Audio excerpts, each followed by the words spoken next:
I'm happy for him.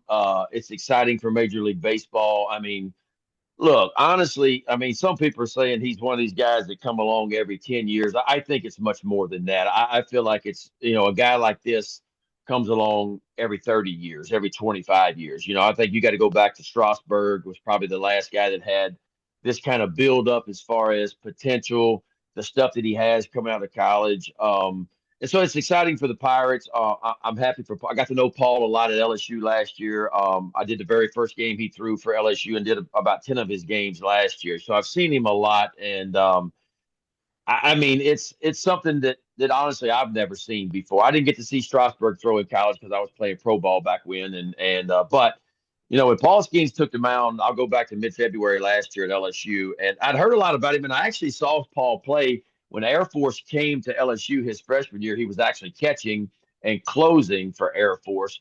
And Dylan Cruz, a funny little nugget on that. Dylan Cruz hit his first career college home run off of Paul Skenes. So when those two got to play together last year and won the national championship, it was pretty cool. But yeah, man, look, I had heard a lot about him, and honestly, he was projected when the season began last year as like a late first to second round pick, depending on what kind of year he had at LSU.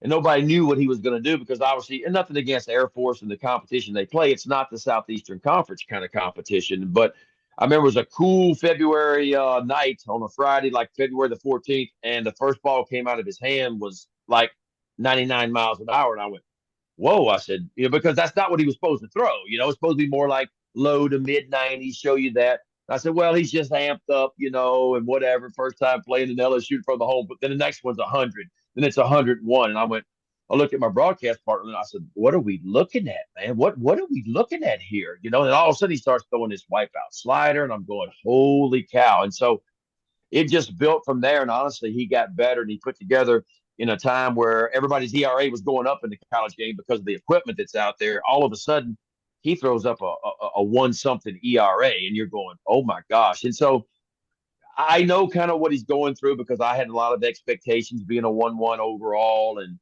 the face of the franchise in some ways. And so, yeah, it's a lot for him. But I'll tell you what, he is much more mature than probably I was coming out. He's been through so much. The military background for him, I think, is the key. And I think that's the separator for him and a lot of high first round picks is that from a mental standpoint and a mental makeup, dude, it's a military I'm not going to fail kind of attitude. He outworks everybody. He challenges everybody. He's a leader. All that comes from the military. And so it's a cool story, and I'm anxious to see what he can do. And look, I said this several times last year. People would say, what are you looking at? I said, that's a big leaguer. That's a dude that right now could lead. And I still believe that. He could have left the college game last year and went right into Major League Baseball and held his own. There's no doubt in my mind. And clearly the numbers he's put up this year, I mean, at AAA, I think it's 27 and a third, 45 strikeouts. He's dominated AAA. Honestly, for me, he should have been in the big leagues from the beginning. He's going to be there tomorrow, and so I'm excited for him making his MLB debut. You mentioned being a 1-1 like 35 years ago, make our both of us seem really old. You actually got to the big leagues sooner. You got there your first year. What advice would you give Paul as he gets set to take the ball Saturday at PNC Park? Just be in the moment. There's going to be obviously there's going to be a lot of attention. We know that, and he's the number one pitching prospect out there, and so his mental background is really going to help him in this to be able to go because we just had Jackson Holiday come up, and I felt so bad for Jackson Holiday, 20 years old, come to the big leagues. Man, there was so much attention. He's just a kid, and there was so much pressure on him, and ultimately he got sent back, but he'll be back and he'll be a big part of the Orioles. But I would just tell Paul, go out and have fun. Don't change anything that what you've done. I mean, I know it's the big leagues now, and a lot of mistake, and I made that mistake too, was like, okay, now I'm in the big leagues. Now I got to do something a little bit differently. Honestly, he doesn't. His stuff is good enough. He needs just to continue to do the things that made him successful at LSU, continue to do the things that made him successful at the AAA level. He's a strike thrower, as we know. He doesn't typically walk guys. So I would just say try to find a way to calm your nerves, get through that first batter, and I think everything will fall into place. But I have no doubt that Paul Skenes, if he stays healthy, and there's no indication that he won't, is going to be a awesome big leaguer, and he's going to play this game for a long time. Paul, an LSU guy, you're an LSU guy, and he comes with a girlfriend who has more of a following than any collegiate athlete out there. How about that impact for the Pirates? It might be like a Taylor Swift, Travis Kelce effect that Livvy Dunne is going to be, traveling with the team.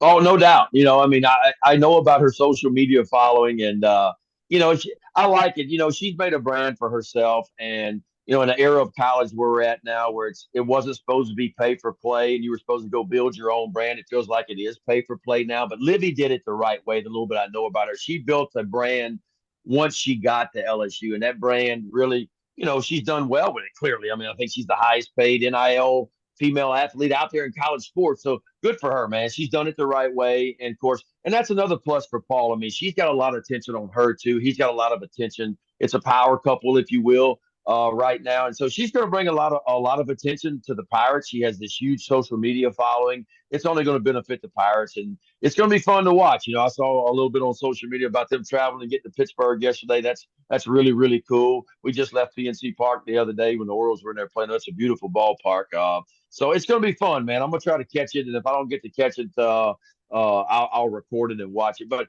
I'm happy for him. I'm happy for LSU. I'm happy for his family. It's a dream come true from a kid that really didn't know if he wanted to play pro ball. I mean, the military was going to be his thing, right? And then all of a sudden, the fastball got to a place where it couldn't be denied. And what's cool about Paul Skenes is I remember talking to him last year. He said, my intention is to still go serve at some point. He said, the good Lord's blessed me with this ability, and I got to take the ball and run with this right now. But in my heart of hearts, I want to make my way back to the military one day and serve in some capacity. And I just think that's so cool. And not many people really know this. He took some of his NIL money last year, and for every strikeout he got, he donated back, to a certain fund. And so I thought that was really cool. He's a great kid. He's a hard worker. He's going to be a star in Major League Baseball. He's going to be fun to watch.